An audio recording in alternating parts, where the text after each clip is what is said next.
Hey, History Fivers. Yesterday, Friday, October 1st, I didn't quite finish my lecture or our class. Still have a few focus questions to go over. And so I'm going to go ahead and do that now. And you'll be able to watch this and hopefully benefit from it. So let's do it. All right. Let's start broad here when we're talking about the political changes that took place during this period before we get into the specifics in questions 6 and 7, or question 6. But anyway, some very important kind of adjustments or changes were taking place during this period.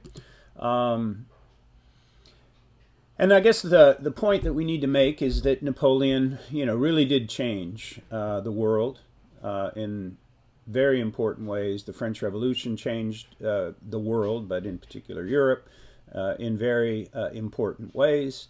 We've kind of been talking a lot about that. But it certainly changed it in terms of the new political reality and terminology after Napoleon.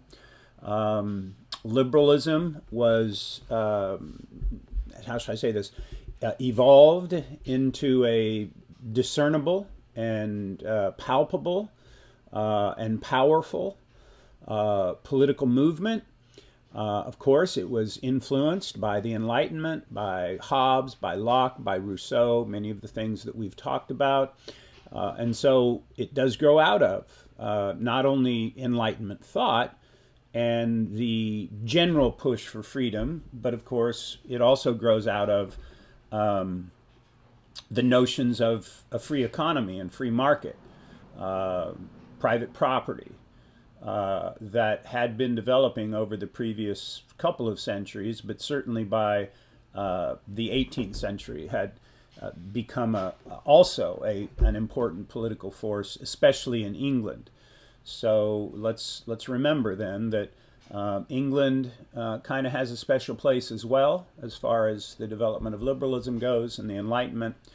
So in that sense, England and France are still really important to our purposes. Liberalism is also kind of utilitarian in the notion that the moral argument for policy changes was to justify the changes themselves, the policies themselves, in terms of how could you bring about the greatest good for the greatest number of people. Jeremy Bentham was the father of utilitarian philosophy. He, of course, was an Englishman. Many people, of course, were Benthamites who were also liberals. Arguably, the most famous Benthamite would be John Stuart Mill, who in the mid-century, mid-19th century, was making some of the most influential arguments for liberalism and freedom of speech, freedom of, how should I say this, equality between the sexes.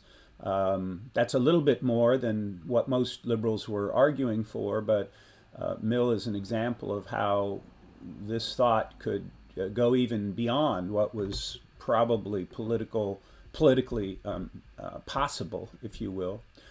But liberalism was all about the expansion of liberties, the expansion of the vote, the expansion of the press, the expansion of free speech, the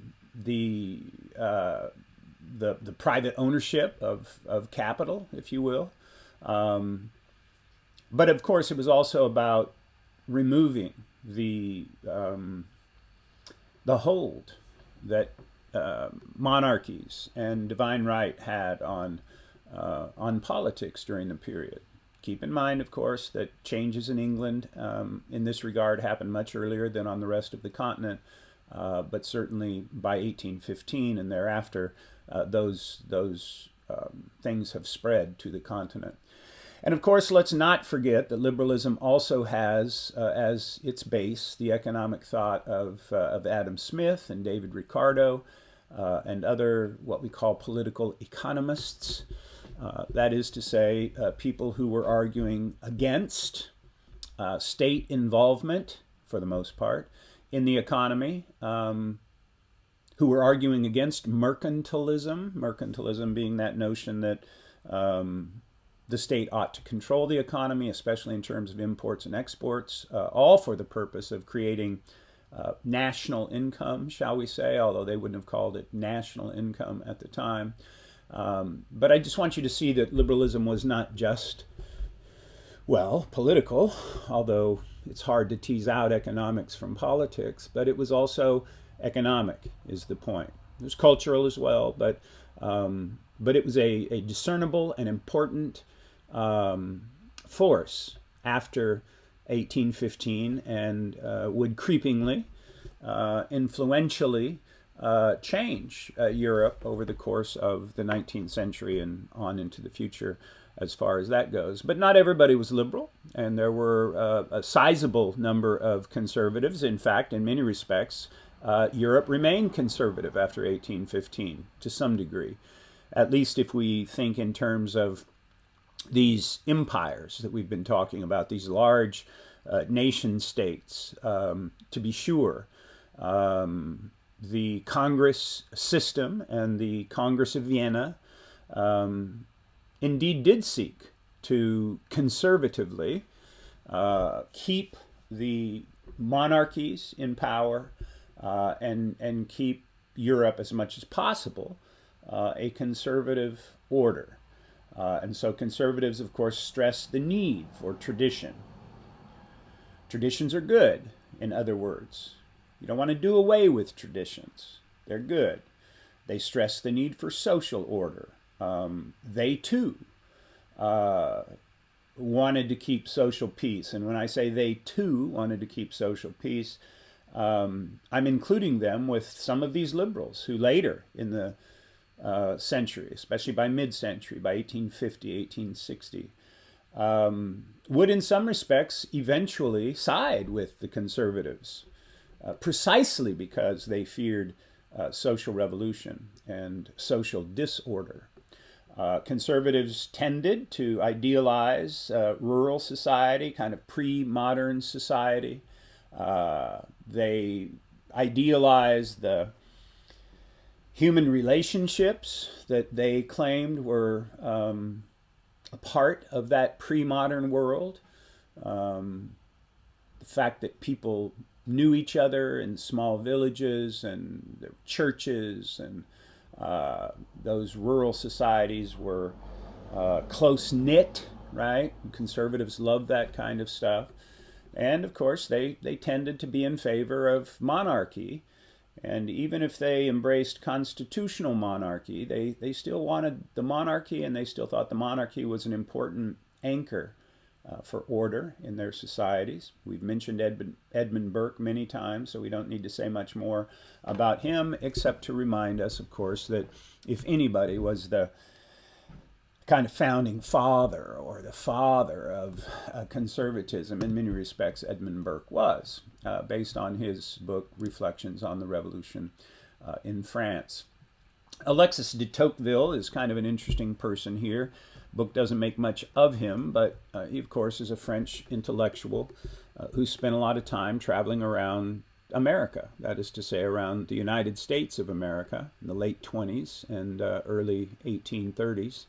And he wrote this very important book, Democracy in America, in which he made a lot of observations and a lot of arguments. But, he spoke about American ingenuity and American practicality, and he spoke about how American politics and American economics tended to privilege freedom and liberalism, democracy, if you will. Made the argument that Americans were much more equal with one another than Europeans. And so in that sense, de Tocqueville was illustrating the so-called New World, the liberal world of democracy and natural rights. And of course, though the United States of America had a history wherein monarchs were important, because of course they were originally colonies, de Tocqueville also made sure to remind everybody that in America anyway, there wasn't a monarchy to overcome, maybe a monarchy to overthrow, which we did, But in many respects, he was making the arguments that American politics and American history, American reality in the 1820s and 1830s, was a reality of very vibrant democratic and liberal traditions, and it very much glorified the United States and the equality which de Tocqueville saw, but also the social cohesion. He saw a lot of social cohesion in the country. So de Tocqueville's an important person, even in Europe in this respect. And then finally, we just have to notice that although the extremes would become more extreme later in the century, the politics of the extremes were real. And so you had what might be called reactionaries, who were in favor of a full return to the pre-revolutionary social and political orders. They wanted things to go back, shall we say, to the way they were before the French Revolution. And these, are, well, conservative reactionaries, right? Some of them were ultra-conservative, monarchist, and exceedingly religious. And they would, of course, have been pushing from the right, pushing for, as I said, a restoration of the ancien regime, which, of course, was not going to happen. I suppose it could have happened, but it didn't happen, and it doesn't seem that the political forces were aligned in such a way that such a conservative return could have happened. But nonetheless, there were very conservative people who were calling for that kind of thing. And of course, there are also, well, what your book refers to as radicals. These would be Jacobinists. These would be radical Democrats, for instance. And by Democrats, I don't mean Democrats in the American sense. I mean people who believed in democracy, radical democracy. These would have been people calling for republics, not for constitutional monarchy, but for republicanism, right? Just as the French had done in 1792. And so, these are people who are calling for, shall we say, the more radical, anti-monarchical kind of anti-ancien regime policies that were put into effect. And of course, therefore, these people, these radicals, and what they were calling for was quite scary to a lot of people, especially the conservatives that I just talked about. And of course, we should note that in the period from 1815 to 1850, which is the period that we're talking about right here, it is true that the European Conservative Congress system managed to, for the most part, keep the lid on large-scale tensions between European powers. They were successful in that regard, at least until 1848. But by the same token, it should be noted, as we will see, that in certain parts of Europe, changes had to be accepted. And so we need to see this period as a period of kind of ambiguity, where there is a conservative order that is kept, but by the same token, we should note that changes nonetheless, and pressure for changes in a more liberal, free, Enlightenment-inspired direction were very much alive and well as well. And so another way we can think of this period is as a period of repression and reform, a period of crackdown and giving in, shall we say, right? And so let's go ahead and just kind of briefly look at a few regions around Europe at this point. Let's go quickly to Spain. In 1814, King Ferdinando VII, upon being restored to the monarchy in Spain by the Restoration, that is to say by the Congress system, by the Congress of Vienna, when he was restored to his, well, rightful spot as the monarch, he proceeded to do away with the liberal constitution, which had been put in effect during the Napoleonic period. And what happened was that essentially, as a result of that, Spain descended into a kind of period of long, occasional civil war. And indeed, in 1820, Fernando VII was forced, after he had been arrested and held in his home or in his house, he was forced by liberal military officers, that is to say, military officers who believed in liberalism, to accept a constitution, a new constitution. But before all of that could kind of be played out, given that it was 1820 and given that the Congress system was very much at its height in the 1820s, France intervened. As a representative, shall we say, of the Congress system, intervened, restored Fernando VII to his throne, and then it was a kind of still a kind of monarchy, conservative monarchy. And then in 1833, when Fernando died, his daughter, who was only 3 years old and could not reign, was installed as the monarch, but she had what's called a regent. I believe it was her mother, and her mother was a well-known liberal.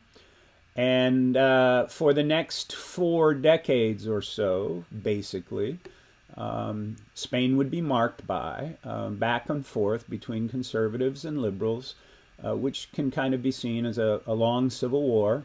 I would add, of course, that all of this resulted, as had earlier events during the French Revolution, resulted in the increasing diminution of Spanish power. They lost their colonies, most of their colonies, at least in Latin America. And the great country of Spain, which in 1492 had, sponsored Columbus to sail to the New World and had benefited for, 3 centuries from being the earliest and most effective, colonizer, shall we say, in the New World, had now fallen on hard times. And so a great empire, I don't want to, we're not playing sad music for them, but a great empire had diminished greatly. And there are probably some lessons in us for that, or for us in that, but we're not going to worry too much about that. The point that we want to make here is that this was a period of back and forth, a period of repression and reform. Perhaps the best known repression took place in Russia when in 1825, after the death of Tsar Alexander I, who ruled from 1801 to 1825, and who was the kind of chief architect, if you will, of the conservative order, of the Holy Alliance. When Alexander I died, his brother, who had been married to a Polish woman and who had been living in Poland, decided he didn't want to be the next czar, although he was the rightful recipient. And so Alexander's younger brother, Nicholas I, that would be his official title, he would take power. And at his coronation, essentially, or near his coronation, but one day in December of 1825, or I should say in January of 1826, but anyway, what happened was that a secret society, a bunch of secret societies, small in scale, the so-called Decembrists, who had different factions and different kind of groupings, if you will, but who were nonetheless united loosely around modern European liberalism, wanted to bring that kind of system to Russia, wanted to free the serfs, wanted to establish a constitutional monarchy. They thought that would be better for Russia's future. The problem was that Nicholas I, was an arch-conservative. And when the rebellion attempted revolution, which really wasn't all that well organized, when it was defeated, he cracked down, and he cracked down hard. I think ultimately only 5 or 14, I forget how many, I think it was 5, of the Decembrists were actually hung, but and therefore were killed, executed. The rest, and here we're talking probably 100, something like that, would be sent off to Siberia, where they would spend the rest of their lives. And the upshot of that, of course, is that a liberal constitutional monarchy was not coming to Russia in 1825. And Nicholas I, until he died in 1855, so he would rule for 30 years, would remain an exceedingly conservative, reactionary, if you will, behave very much like a strong Russian autocrat, to be sure. And of all of these countries or nation states or empires that we're looking at, to be sure, Russia was the most autocratic as far as that goes. France, of course, had some stuff going on in 1824 when Louis XVIII died. Louis, who had tried to steer between reaction and liberalism, when Louis XVIII died in 1824, it created a bit of a crisis in France. His son Charles X became king, but then instead of trying to steer between reaction and liberalism, he steered toward reaction, which is to say that he was less liberal than his father. He became king and sided with these ultra-royalists who wanted a restoration of the French ancien regime, the ancient regime. And for the next several years, Charles would diminish the franchise. He would manipulate the legislature. He would essentially behave like a kind of standard conservative that we've been talking about would have. And then in 1830, he ran into trouble, and his government attempted to reduce press freedom further than it had earlier. And he tried to suppress the vote even further by restricting the franchise based on property ownership, and therefore making the number of people who could vote, much, much smaller, brought the liberals out in force. This all started in 27, 28, but by the time we get to 1830, this activity, this liberal emphasis was enough to destabilize France, and Charles decided to step down in favor of Louis-Philippe Napoleon, or I should say Louis-Philippe, Charles X's cousin. He was a Bourbon, but he was a well-known liberal and had supported liberal causes and liberalism around Europe. Before he became king of France in 1830. He would rule until 1848, I believe. And the so-called July monarchy then would essentially be a kind of liberal reformist state, although it was still a part of the Congress system.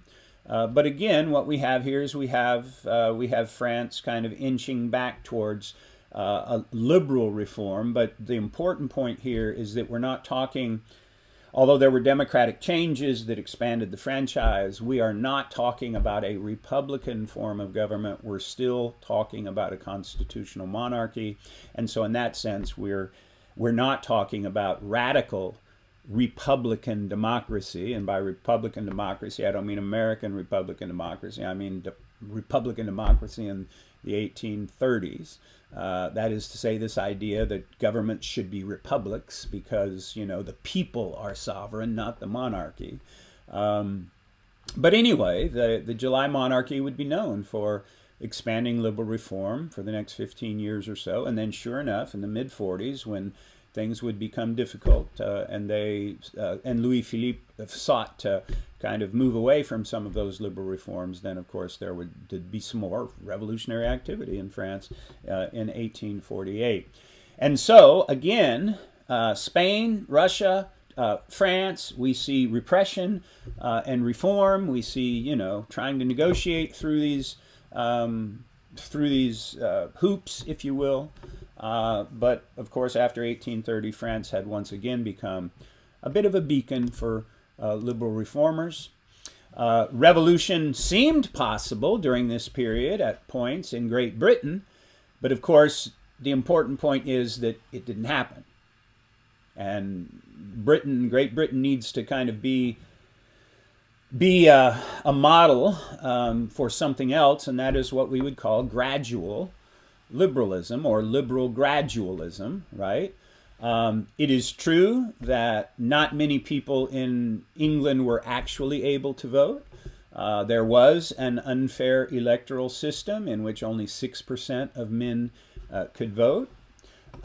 It should be noted also that if you were not an Anglican, that is to say, if you were not a member of the Church of England, up to this point in time, you were not allowed to serve in Parliament. And so, in that sense,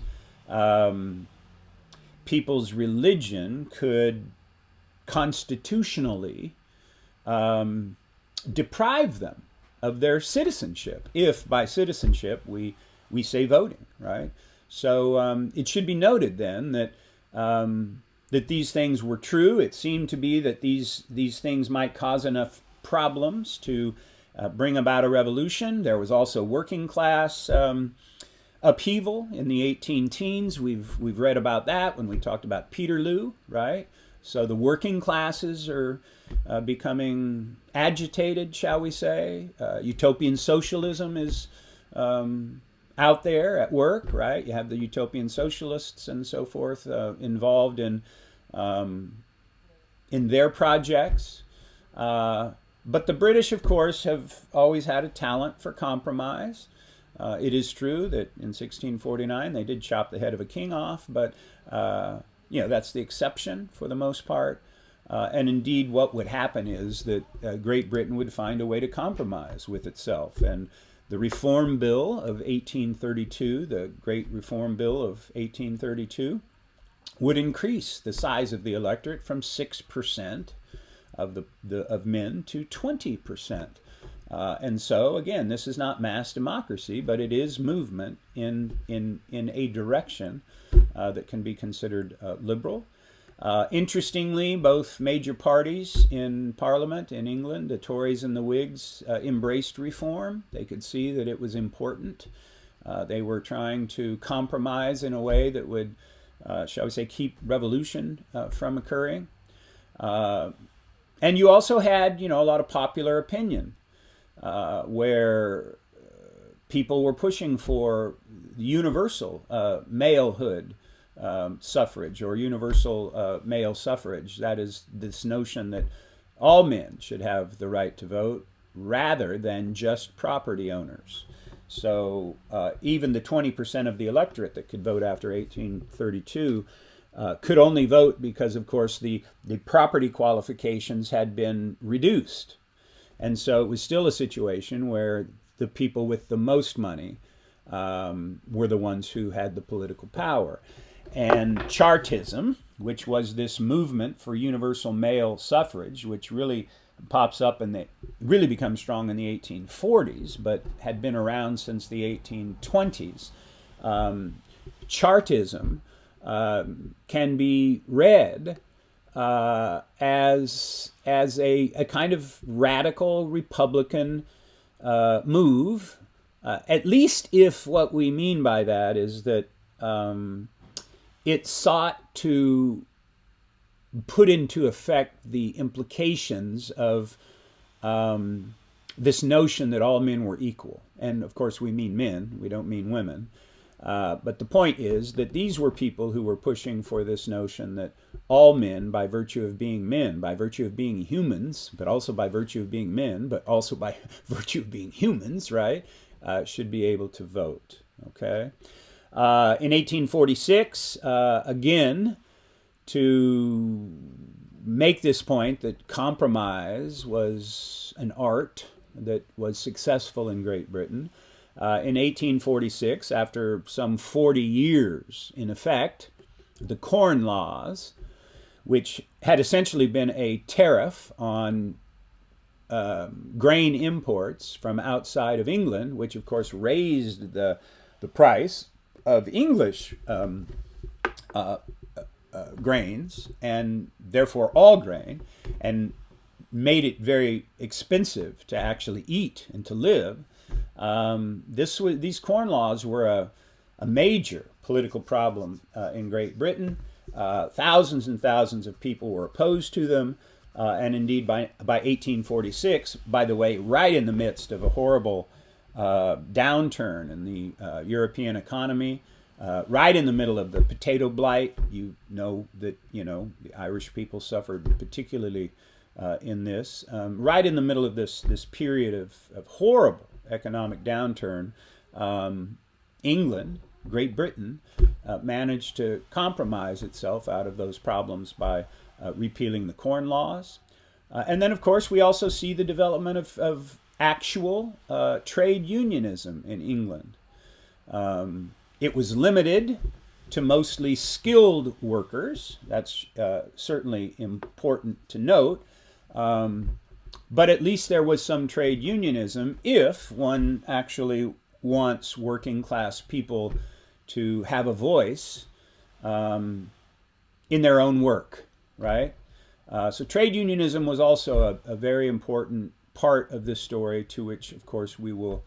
All right, and so what remains then is to answer focus question 7, which is how did the rise of nationalism affect the international order? Okay, nationalism. So we've been talking about conservatism, we've been talking about liberalism. Now we need to talk about a little more nationalism. All right.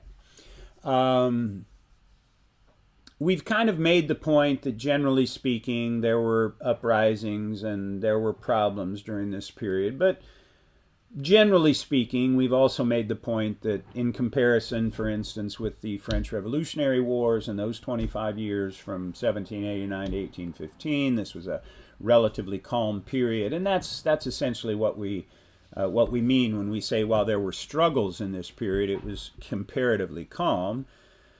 I would say except where it wasn't comparatively calm, right? So there were places where suffering, as depicted in this picture, certainly happened. This can kind of be seen as a golden age of diplomacy. The great powers saw their role as maintaining a balance of power. I would argue that for the most part they did maintain a balance of power. They certainly didn't go to war with one another any longer, at least, for now.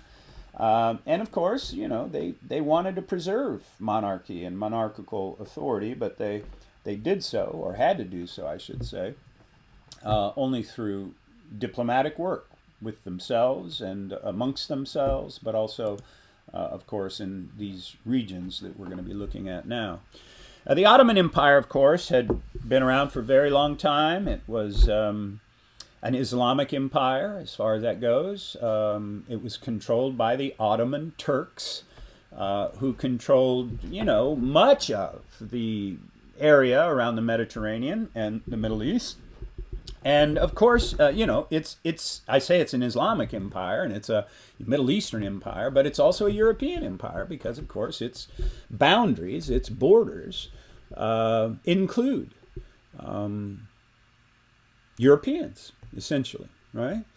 And so nationalist movements in the Ottoman Empire then led to a number of international crises. And it's really at this point that we begin to think about the Ottoman Empire as the so-called sick man of Europe, as weak, as ill, as, weakened, right? But still part of Europe. And so basically what's happening here is that Europeans are trying to keep the Ottoman Empire intact because, of course, they don't want to fight over it. But if there are moments when advantage might be taken, perhaps they will. And more than anybody else, it seems to me that Russia would be the one to do that. for reasons that we'll explain. A small Greek revolt broke out in 1821. When I say Greek, I mean on the Greek Isles. And it led, of course, to a very strong reaction from the Ottomans, or from the Turks, from the ruler who was in charge of Greece. And it became a very bloody international struggle. And thousands, not tens of thousands, but thousands of Europeans went off to Greece to fight for freedom. Lord Byron, of course, the most famous. Lord Byron being, of course, one of the great romantic poets, and would, I think, die, actually. He would die, but I think he would die in 1823 in battle. So, he became this kind of very heroic, romantic figure.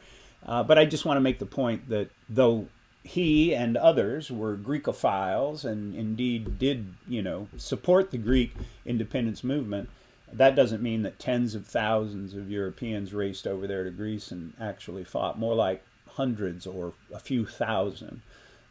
France and Britain concluded that Greece had to be independent to preserve order, and so they supported an independent Greece, which meant then that the Ottoman Empire would lose some territory.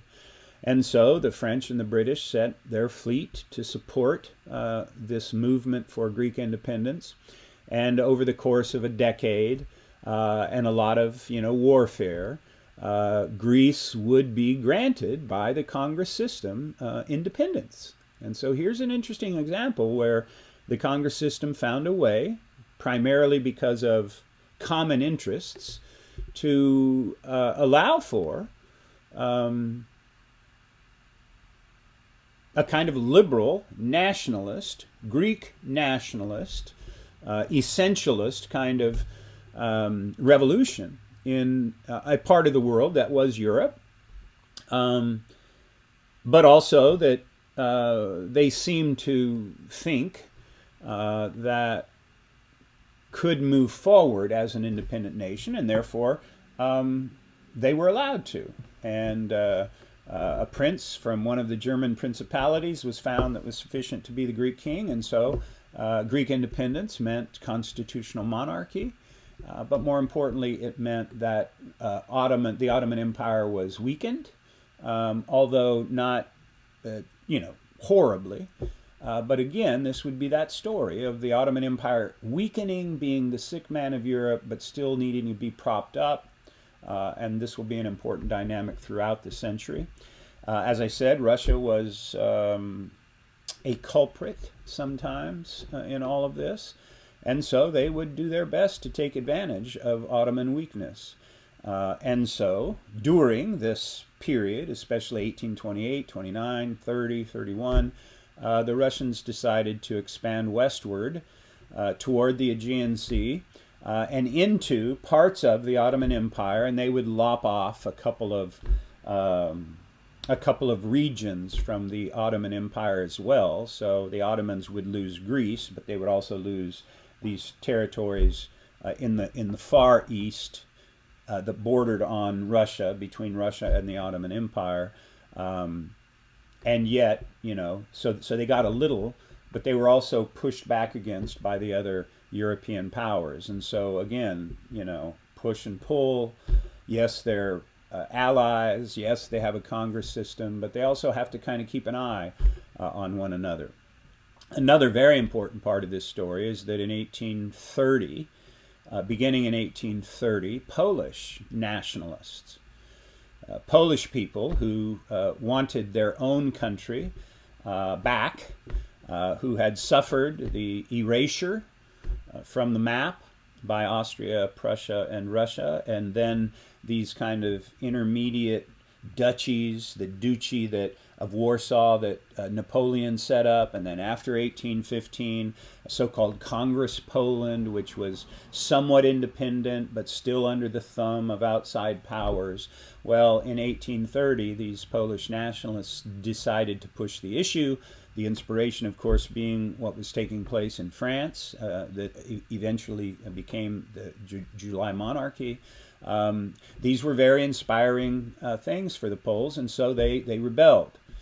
And the Russians cracked down really, really, really super hard, and basically stripped the Poles of any autonomy that they might have had under Congress Poland, and really kicked off a very long period of Polish nationalist formation, where it was not easy to be political, but culturally, literary types, writers, people who put dictionaries together, academics, intellectuals, all of whom were Polish, would for the next several decades form a Polish national identity that lacked a state, and they would push for their own state. And indeed, in 1918, when World War I was over, Poland would reemerge onto the map of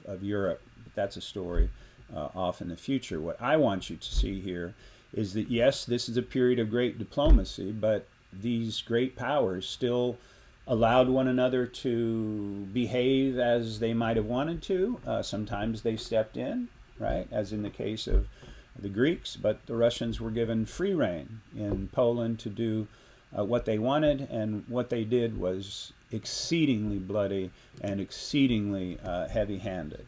And of course, the Ottoman Empire would remain unstable for the rest of the century, and will be a part of the story as we go forward. Nationalism, of course, is a lot of things, but certainly the explicit political movement to establish nation states. It's a very complicated kind of thing. Just remember that within Europe, the Europe we're talking about in 1830, 1840, there were few nation states. They were large and included a lot of territory, but there were even more peoples, ethnicities, people who by their own cultural development considered themselves to be unique and particular, like Herder, what we had talked about earlier in this unit when we talked about Romanticism, okay?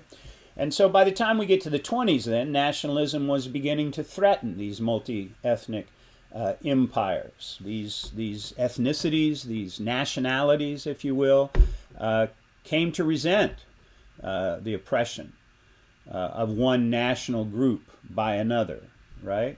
So if you are in the Austro-Hungarian Empire, it wasn't the Austro-Hungarian Empire yet, it was Austria, essentially, or the Habsburg Empire. You were the part of an empire where there were 15 or 20 major language groups, major nationalities, but the Austrians were the ones who controlled them, right? And so resentment then could result, and indeed it did result, and as nationalism gained strength and influence over the course of the century, it would do that. But it certainly began to do that in the 1820s. Romanticism, as we mentioned in a previous lecture, was very much a part of this. And national movements, large national movements, started to take shape throughout Europe, but especially Central Europe, Germany, the Russian Empire, not so much, well, the Russian Empire, but the Austrian Empire as well. So Germany, Italy, Austria. We've already kind of talked about that. Italy, of course, after the Napoleonic Wars, Italy was again divided into a number of states. And over the course of the 1820s, 30s, and 40s, what would simmer, although it would sometimes break out into revolt, what would simmer in the Italian states was this kind of nationalist, this kind of ethnic nationalist, this nationalist particularist idea that, for instance, Italy should be united. Or stated differently, the people on the Italian peninsula should, shall we say, be one nation, right? This is an oversimplification, to be sure, but this was the idea. And Giuseppe Mazzini is one of those romantic nationalist heroes who would push for that. But we'll get to this later. When Italian unification actually occurs, it will be nationalist, but it won't necessarily be as rabidly nationalist as it might have been. And so even though we're not telling the story here, we'll tell it in a future chapter, I just want you to note that what's eventually going to happen is that the Italian peninsula is going to be united into a unified Italy, a nation state, from all of these different independent regions who had been at different times dominated by the Austrians, dominated by the French, but who were, how shall I say this, independent. Most of them were monarchies, of course, and so if they were constitutional monarchies, that was fine, but many of them weren't. One particular constitutional monarchy that's important for us, and we will continue to talk about, is Piedmont. But anyway, we'll get to that when we need to. But I just kind of want you to see that when we talk about Italian unification, we are talking about the emergence of a national Italian unified state, which would take place between 1858 and 1870. There's also a story to tell, which we will tell, about Germany doing the same thing. There were a lot of liberal aspirations for German unification, so that German unification is also pushed by liberals. Liberals who, by the way, could still be constitutional monarchists, but who were pushing for a united Germany. And it should be noted, of course, that Prussia and Austria both spent a certain amount of time repressing political forces within their regions, but nonetheless, what would eventually happen is this very disunified map of what we would call Germany in 1789, which was composed of all of these, well, more than 100, all of these principalities that are separate, independent, ruled by monarchs, if you will. What will eventually happen, of course, is that these disunified principalities would unify into a larger German state. You should notice, of course, that this blue here is Prussia. Those are the Prussian territories. Notice, of course, that many of those are disunified. That is to say, they're spread out. So Prussians may have controlled them, but they were also not contiguous with one another. But eventually, of course, what would happen, eventually, of course, what would happen is, I guess I took it out. Eventually, what would happen is that this region would essentially become all one German nation in the 1860s also. So the unification of Italy, the unification of Germany are very important to us. A lot going on elsewhere. As I mentioned, the Spaniards were losing power significantly, as were the French, and so the Portuguese also. So all three of those powers, but especially the Portuguese and the Spanish, the so-called Iberian empires in the Americas fell apart. There were revolts in the New World by the Creoles, that is to say, people who were born in the Americas but who were of either Spanish or Portuguese or European descent. That's what Creole means. As we mentioned, there were certain repressive policies by the Spanish king Fernando VII. And what happened then in the 18-teens and 1820s is that in all of these countries, independent movements started to pop up. Revolutionaries led the way. And what you can see is that from Mexico southward, all of these territories essentially became independent nation states as well, or republics, right? From Mexico all the way down to Chile. The great powers recognized their independence. There wasn't much they could do as far as that goes. They didn't have the wherewithal to reestablish control. The British, of course, encouraged this because, of course, the British had the greatest navy in the world, and the British were looking to, shall we say, take advantage of their prowess on the open sea, and they knew that given their ability to traverse the Atlantic Ocean and the Pacific and the entire world, for that matter, by now, they would be able to benefit greatly from the trade with the South American, with the new North American countries, including, by the way, the United States. And so, you know, that's what happened. And then, of course, the United States, who had fought a war with the British in 1812 to 1815, the United States articulated the Monroe Doctrine in 1823, basically warning the European powers to stay out of the internal affairs of the countries that were emerging in South America. I'm not of the opinion that the Europeans were all that concerned about the United States as a military power at this point. But by the same token, it should be noted that the Monroe Doctrine, having been expressed, nonetheless, whether the expression of it is what kept the Europeans from misbehaving, shall we say, in Central and South America, it is generally true that the Europeans didn't misbehave in this part of the world, primarily because, as you guys know from what we've already gone over, they had so much on their plate in Europe. All right, so I don't want to make it sound like they weren't, you know, engaged in trade and politics with their former colonies, but by the same token, you know, their hands were full with what was going on in Europe, as we've already talked about it. European imperialism, of course, then thereafter shifted from the Americas to Asia and to Africa, and indeed would expand greatly all the way up until, well, let's say the 1950s, right? And what happens basically is that World War I and World War II together cause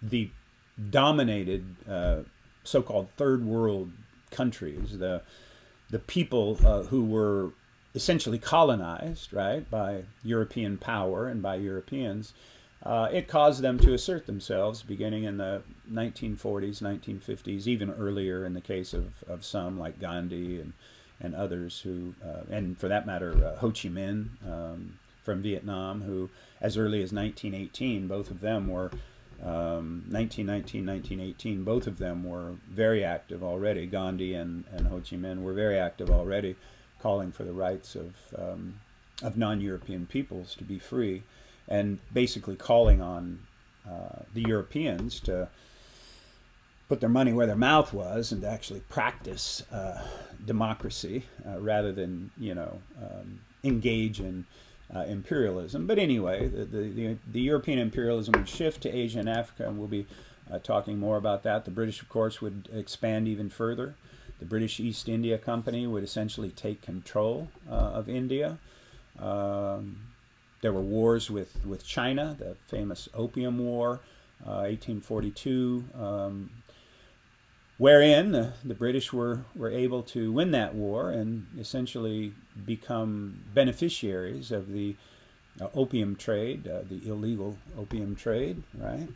Don't ever forget drug use, children, right? So, and then, of course, not unlike the Americans who flamed out in Afghanistan recently, there was a disaster in Afghanistan that cost the British a great deal.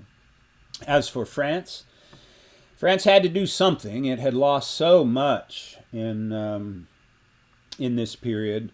What happened is that in 1830, France decided that they needed some action somewhere, and they took over Algeria, which is in northern Africa, formerly a part of the Ottoman Empire.